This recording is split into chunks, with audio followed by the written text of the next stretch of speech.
According to WHO o World Health Organization, ang usual na typical na lifespan ng isang typical na Pilipino ay umaabot lang ng 71 years old. Oo, umaabot lang tayo ng 71 years old. Kaya kung ikaw, kagaya ko, na nasa 30 years old na, ibig sabihin, nasa kalagitnaan na tayo ng ating buhay. Nasa climax, nasa tugatog, na kung saan yung lakas natin nasa tugatog na, yung pag-iisip natin, yung ability to move natin, nasa kasukdulan na. Kaya, meron pa bang oras na dapat sayangin? Bago ang topic na ito, may kwento muna ako sa inyo. I-discuss ko kung ano yung timeline ng isang tao na kung bakit kailangan nating magmadali. Usually, yung typical na Pilipino, yung bata, nagsisimulang mag-aral na yan ng 5 years old sa kindergarten. Ngayon, papasok yan ng elementary for 6 years. Pagkatapos nun, mag-aaral ng junior high school for another 4 years. And then, after that, mag-aaral ng senior high school for another 2 years again. So, pagkatapos nun, yung bata, pag nagkataon, magbabachelor degree yan. So, mag-aaral naman ng another 4 years. So, suma total, yung isang tao is usually nag-aaral yan ng 19 years. Ngayon, pag ang bata is umabot na ng 25 years old, maghahanap-hanap na yan ng trabaho. So, at magre-retiro yan ng 60 years.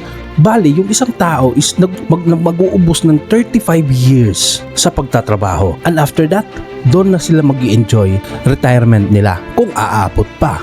Ngayon, napansin ko lang, so dito ako nalulungkot.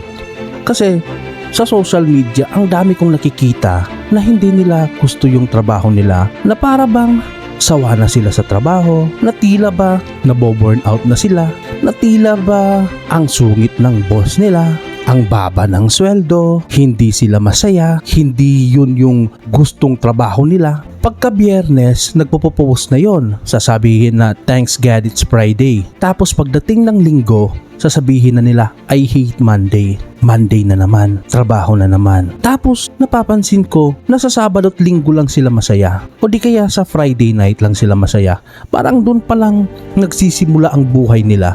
Kasi nga, Monday to Friday, pahirap sa kanila. Yun yung mga napapansin ko. Although hindi naman lahat, no, kasi yung iba naman, oo, masaya sila sa trabaho nila. Pero doon tayo sa hindi masaya. Imagine niyo, for 35 years na magtatrabaho tayo, tapos hindi tayo masaya. Sayang ang oras natin. Halos kalahati ng buhay natin nagtatrabaho tayo, tapos hindi tayo masaya. Diba? Sayang. Para sa akin, slavery yung tawag doon eh. Naging slave ka, naging alipin ka for 35 years. Napupwede namang maging kasiyahan yung trabaho. Napupwede namang sa trabaho ikay nakukumpleto. Diba? Kaya masasabi ko sa mga younger generation, love your work, love your livelihood. Ano man ang trabaho nyo mga kaibigan dito sa Facebook, mahalin nyo. Hindi man yon yung dream job nyo, pero yan naman yung nagbibigay ng pagkain, panggastos, nagbibigay ng suporta sa mga anak, mga kailangan nyo sa buhay. Mahalin nyo. At kung kayo pala rin at saka makalipat kayo sa mga dream job nyo, sa mga trabahong gusto nyo, mahalin nyo din. Pero kung ano yung meron sa inyo ngayon, dapat pag-usayan natin. Pag-usayan nyo hanggat makapunta tayo sa mga dream job natin kung saan nagpapasaya. Ang bottom line ko lang, ang ibig ko lang sabihin dito, huwag nyong hayaan na makulong kayo sa trabahong hindi nyo gusto.